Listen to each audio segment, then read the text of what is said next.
जी, रूप गोस्वामी पाद जी और जो षड गोस्वामी, मतलब जितना भी सीक्रेट है सब कुछ खोल के रखा, बस मतलब जैसे जैसे प्रोग्रेस होंगे वो धीरे धीरे हमें पता चलेगा। हाँ जी, अगर যদি আমরা যোগ্য গুরুদেবের অধীন হই, তার শ্রীচরণে বসে ভজন করতে করতে একদিন স্বাভাবিকভাবেই সব হৃদয়ে এসে যাবে। আর এনারাও এই ষড় গোস্বামীরই রূপ। প্রভুপাদ রূপ গোস্বামী পাদ অপেক্ষা অভিন্ন। আমরা কীর্তনে করি না, অতিলৌকিক গতিতৌলিক রতি কৌতুক বপুষম অতিদৈবতম অতি বৈষ্ণব যতি বৈভব পুরুষম সসনাতন রঘুরূপক পরমাণুক চরিতম সুবিচারক ইব জীবক ইতি সাধু বিরুদিতম। সনাতন গোস্বামী সহ রঘুনাথ দাস গোস্বামীপাদ, হ্যাঁ, এনাদের পরম অনুচরিত। রঘুনাথ রঘুরূপ অর্থাৎ রঘুনাথ দাস গোস্বামীপাদ, রূপ গোস্বামীপাদ এনাদের পরম অনুগত চরিত। প্রভুপাদ তিনি তাঁদেরই আরেক রূপ। আবার এখানেও আছে রঘুরূপ সনাতন কীর্তি ধরম ধরণীতল কীর্তিত জীব কবিম কবিরাজ নরোত্তম সক্কপদম প্রণমামি সদা প্রভুপাদ পদম। এইরকমই হচ্ছে আচার্যের দর্শন, এইভাবেই আচার্যকে দর্শন করতে হয়। বলুন, আচ্ছা, তাহলে সৎসম্প্রদায় উপসম্প্রদায় বোঝা গেল। বিধি ও শুদ্ধ ভক্তি, রাগ ও শুদ্ধ ভক্তি অবশ্যই, আর অশুদ্ধ অর্থাৎ অপকর্ষে অপসিদ্ধান্ত এবং অসৎ সম্প্রদায়। মূল আশ্রয় বিগ্রহের অপকর্ষে অসৎ সম্প্রদায়, অসৎ সিদ্ধান্ত, এইটা হচ্ছে কিওয়ার্ড। আজকের হরিকথার এইটা কিওয়ার্ড। যদি কেউ নিউজ পেপার ছাপতে যান, এইটা হবে তার হেডিং। নিউজ পেপারে একটা হেডিং থাকে না, উপরে একটা মোটা করে লেখা, তারপরে পুরো গল্প ঘটনা লেখা থাকে। এইটা হবে আজকের হেডিং, যে মূল আশ্রয় বিগ্রহের অপকর্ষে অপসিদ্ধান্ত এবং সেই হচ্ছে অপসম্প্রদায়। বড় সম্প্রদায়, প্রচুর টাকা পয়সা, বিরাট মন্দির। অপসম্প্রদায় বলতে কোনো অসুবিধা নেই, যদি বলতে না পারি তাহলে বুকে জোর নেই, তাহলে হৃদয়ে ভক্তি আসেন নেই, তাহলে হৃদয়ে জোর নেই। আর যিনি বলতে পারবেন তিনি এই স্বস্বরূপস্থিত, তিনি মাইক চিত্রগুণ ত্যাগ করেছেন। টাকা পয়সা, অমুক তমুক, মার্বেল পাথরের মন্দির, খুব নাচ গান। এই হরিনাম আর নামাপরাধের যেমন পার্থক্য আছে, তেমনি শুদ্ধ নাম প্রেম আর শুদ্ধ নাম প্রেম গান আর এই নামাপরাধের গান, এর মধ্যে পার্থক্য আছে। এত নাম অপরাধ কেন, এত বৈষ্ণব নিন্দা অপরাধ কেন? আর একটা কথা বলি, কেউ বলেন আমরা ওখানে গেছি ওই মন্দির, কোনো তো বৈষ্ণব অপরাধ নেই বলেন কেউ প্রসঙ্গগুলো আমি আবার থামতে পারি না। কে বলবেন? আগে অন্যান্য ক্ষেত্রে অনেকে আমাকে বলছে আপনি যে এত বলেন, কই সেখানে গেছি কেউ তো নিন্দা করে না, কার মনে হয়? আমি জরাসন্ধের দলের কাছে গিয়েছি, কই নিন্দা করেনি। কালজবানের কাছে, কালজবান তো কোনো শত্রুতা করেনি কৃষ্ণের সঙ্গে। ঠিক है, बोलिए आप आगे। ना हो गया, आप बोलो, कुछ कहना चाहते हैं आप, बताइए। नहीं कुछ नहीं, वो बोलते थे, हम भी बोला हुआ था, इसमें तो देखा नहीं हुई है तो। আচ্ছা, একজন নয় না, আমি আপনাদের বলি না, কেউ মনে করবে না এই দেখো আমাকে আক্রমণ করছে। কাউকে আক্রমণ করিনি, প্রভুপাদের সেবা ছাড়া হাতে আমাদের পুষ্প প্রভুপাদের চরণে দিতে হবে, গুরুবর্গের চরণে দিতে হবে। আমাদের হাতে কোনো অস্ত্রই নেই। হ্যাঁ, সুসিদ্ধান্তের অস্ত্র প্রভুপাদ অবশ্যই আমাদের মাথায় ঠেকিয়ে দিয়েছেন বলে সব বোঝা যাচ্ছে, আমার কোথাও শোনা যায় না। প্রভুপাদের কৃপা পেলে আমরা এসব শুনতে পাই। ঠাকুরমশাই গ্রন্থ খোলা আছে, প্রভুপাদের গ্রন্থ খোলা আছে। হ্যাঁ, আচ্ছা, আপনাদেরকে একটা উদাহরণ দিই। ধরুন দুটি প্রতিবেশীর মধ্যে খুব ঝগড়াঝাটি, সবাই বলে, পাড়ায় বলে যে এই দুটো প্রতিবেশী খুব ঝগড়া, একদম মারামারি মারদাঙ্গা হয়েছে ইতিহাসে, এবং একে অপরের মুখ দেখে না, এরকম। ঠিক আছে, তাদের মধ্যে একটা প্রতিবেশী আবার আমার খুব পরিচিত, আমার বন্ধু এবং খুব জানাশোনা আছে। ঠিক আছে, আমি সেই বাড়ি চলে গেলাম। ধরুন বিনয়বাবু আর রতনবাবু, দুই পরিবারের মধ্যে খুব ঝগড়া। এই পাড়া প্রতিবেশী সব বলে, আমি কিন্তু বিশ্বাস করি না। কি করে না? আর এই বিনয়বাবুর সঙ্গে আমার বন্ধুত্ব আছে, রতনবাবুকে অতটা চিনি না। আমি বিনয়বাবুর বাড়ি চলে গেলাম, আমার বন্ধু আমাকে খুব ভালোবাসলো, খুব যত্ন করলো, লুচি তরকারি দিল, হ্যাঁ, খুব ভালো হাসি খুশি কথা বলছে, সব ঠিক আছে। তারপর আমি ফিরে এসে বললাম, ও হে পাড়া প্রতিবেশীগণ, আপনারা যে এত দুর্নাম করেন বিনয়বাবুর, কই আমি তো কোনো কিছু দেখলাম না। আমি গেলাম, লুচি করে খাওয়ালো, তারপর খুব ভালোবাসলো, হাসলো, কত ভালো ভালো গল্প বললো, ভালো ভালো ইতিহাসের বই আছে, গল্পের বই আছে, আমি তো কোথাও কোনো অসুবিধা দেখি না। বলবো তাই এই বিনয়বাবু রতনবাবুর মধ্যে ঝগড়া নেই?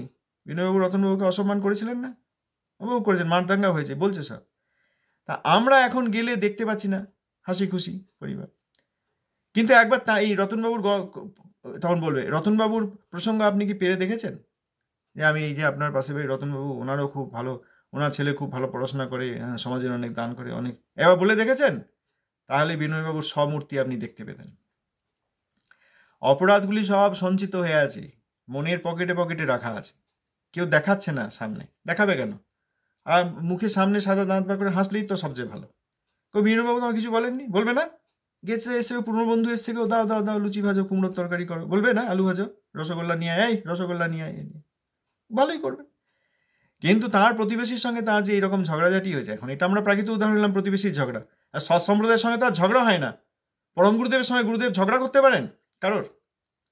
যে পরম গুরুদেবের প্রতি ঝগড়া, পরম গুরুদেবের চেয়ে আমার দ্বিগুণ শক্তি, পরম গুরুদেবের চেয়ে আমি 10 গুণ করেছি, এরকম কোনো গুরুদেব বলবেন? বলবেন না। সেটা আমরা অনুসরণ করতে পারবো না। ভালো করে বুঝে দেখুন। তা যদি হতো তাহলে উন্নতি হচ্ছে না কেন? যদি শুদ্ধ নাম হয়ে থাকে তাহলে প্রেম পাওয়া যাচ্ছে না কেন? ঠাকুর মশাই এখানে লেখা আছে যে বহুদিন হরিনাম করেও যদি শুদ্ধ প্রেম না আসে, জানতামে অপরাধ আছে প্রচুর। শুনেছেন? এত করেও হরিনাম করেও যে হচ্ছে না, তার নিশ্চয়ই কোনো প্রচুর অপরাধ আছে। কিন্তু আমরা গিয়ে কিছুই অপরাধ দেখতে পাচ্ছি না। নাচ গান, ভালো ভালো জামা কাপড়, ওড়না, উত্তরীয় ওড়না, কি ভুল বললাম? দেখা যাবে না, দেখা যাবে না, দেখা যাবে না, দেখা যাবে না। একটি থার্মোমিটার দেখুন গে, পূর্ববর্তী আচার্য এবং মূল আশ্রয় বিগ্রহ বন্ধু যেতে হবে না, কারণ আমরা তো লক্ষণ দর্শন পাচ্ছি না। পূর্ববর্তী আচার্যের প্রতি কিছুমাত্র হীনতা আছে কিনা? এই যে আউল বাউলরা বলে রূপ গোস্বামী, আমরা রূপ গোস্বামীর অধীন, আর রূপ গোস্বামীর অধীন যে বিশ্বনাথ চক্রবর্তী ঠাকুর বলো জীব গোস্বামীবাদের সিদ্ধান্ত মানেন? ও হে আউল বাউল, আপনারা তো রূপ গোস্বামীবাদের মতো ছোট কাপড় উপরে নিচ্ছেন, তাকে অনুসরণ করছেন কিনা বুঝিয়ে দিচ্ছি। আপনি কি জীব গোস্বামীবাদের সিদ্ধান্ত মানেন? দেখা যাবে মানে না। তাহলে একবারে রূপ গোস্বামীপাদের নাম দিয়ে দিচ্ছে আর জীব গোস্বামীপাদকে মানে না, এই অপসম্প্রদায়। একবারে রূপ গোস্বামীপাদের নাম দিয়ে দিচ্ছে, প্রভুপাদের নাম নিচ্ছে না, এই অপসম্প্রদায়। আবার যারা রূপ গোস্বামীপাদের নাম জানে না, তারা সোজা রাধারানী বলছে ইনি একদম রাধারানীর অনুগত, বৃন্দাবনের ভক্ত। আর প্রভুপাদ, হ্যাঁ না ঠিক, রূপ গোস্বামীপাদ না। এইটি যেখানে যাবে সেইটা হচ্ছে অপসম্প্রদায়। বেশিরভাগ সব অপসম্প্রদায় আমরা কিন্তু চিনতে পারছি না। আমরা সব একদম ভক্তি ভক্ত বলে মনে করছি। আচ্ছা, এবার বলুন, আমি তো থামি, কারণ জানতে হবে যদি কারোর মনে বিক্রিয়া হয় বলে দিন, না হলে আবার মনে কষ্ট হবে। মনের কষ্ট হলে দোষ নেই, যদি আত্মা আনন্দ পান। আমি যদি আনন্দিত হই আর আমার মন কষ্ট পায়, কোনো দুঃখ নেই। মনের কষ্ট নিয়ে এত ভাবিত হওয়ার দরকার নেই। যারা মনের কষ্টে কষ্ট পান তাদেরই অসুবিধা। আমার যখন মনে কষ্ট হয় আমার ঘুম আসে না। আবার শুদ্ধ ভক্ত, তারও ঘুম আসে না। শুদ্ধ ভক্তের ঘুম আসে না। তিনি সর্বদাই কি করে আমি আমার আশ্রয় বিগ্রহের সঙ্গে বিষয় বিগ্রহের মিলন করিয়ে দেবো, বনে বনান্তরে কুঞ্জে কুঞ্জান্তরে কি করে কৃষ্ণের অন্বেষণ করব, কোথায় কৃষ্ণকে পাবো, এই সব চিন্তা করছেন তিনি। আমাদের আশ্রয় বিগ্রহ যেন কোনো কষ্ট না হয়, এই চিন্তা করছেন। এই করে তাঁরও ঘুম হচ্ছে না। আর আমি বদ্ধজীব, আমার ঘুম হচ্ছে না, আমার মনে কষ্ট, এই আমি মনোধর্মী ওই জন্য। আর শুদ্ধ ভক্তের ঘুম আসছে না, কারণ তিনি আত্মধর্মী, তিনিও মনের অধীন নন, আমি মনের অধীন। অতএব যদি কেউ মনে কষ্ট পান, দুঃখ পাবেন না। এই যে আমার যদি কেউ বলে একটা টিউমার আছে, ডাক্তারের কাছে গিয়ে যাওয়া হচ্ছে, ডাক্তার ছুরি কাঁচি বার করছে, সর্বনাশ করেছে, আপনি টিউমারটা অপারেশন করবেন? হে ডাক্তার, আপনি কিরকম ডাক্তার? আপনি দেখছেন না টিউমারটা আমার শরীরের অংশ, হাত দিলে লাগে, খোঁচা দিলে রক্ত বেরোয়, কষ্ট হয়, আপনি আমার শরীরের অংশ বাদ দিয়ে দেবেন? শুদ্ধ সাধু তাই করেন। তার হাতে খড়গ আছে সুসিদ্ধান্তের খড়গ দিয়ে প্রভুপাদ এই সব উপধর্ম খান করে দিয়েছেন।